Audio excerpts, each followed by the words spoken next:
with Choi, and I go to BFS as a 10th grader. Disabled people struggle on an everyday basis because of the structures and societal norms that we, as able-bodied people, have created. Ableism is when disabled people are discriminated against in favor of able-bodied people. Able-bodied people are people without a disability. Ableism is a huge problem in this society, and we need to work on being more considerate to those who are not able-bodied.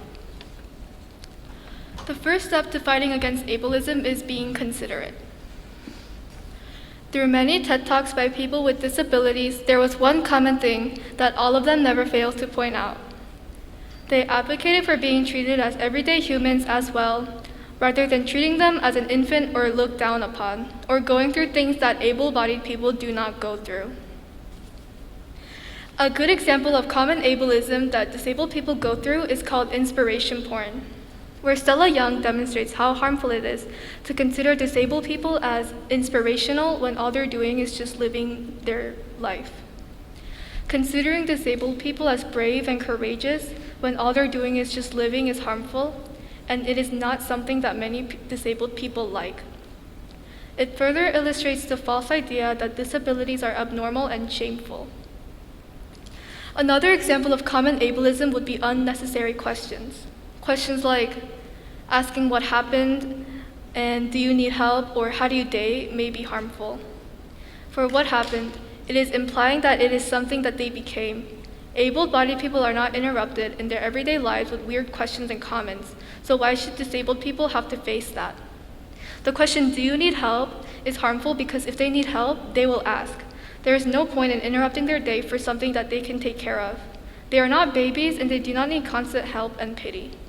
The question, how do you date, is wrong for many reasons. Dating is not limited for them and they do not need to date other disabled people.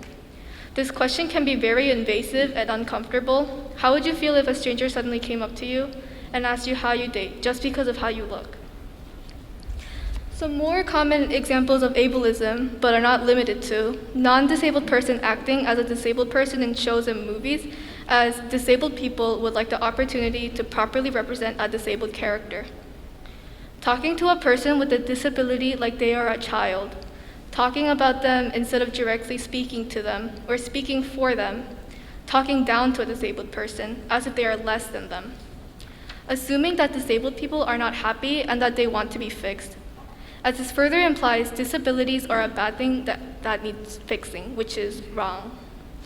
The assumption that they need help, taking action to help them when they did not ask for it, it does more harm than good. Please do not assume you know what a disabled person is going through. What I have said today does not reflect all disabled people, and not all disabled people will think and feel the same way. You need to always ask before you help them. Many are not comfortable and they may feel dehumanized or pitied upon. In conclusion, treat disabled people as no more and no less than ordinary people because they are ordinary people. Do not pretend or think you know what they are going through and try to assume that they need help. It does not help. Let's work towards not making disabled people go through what able-bodied people don't go through. Thank you.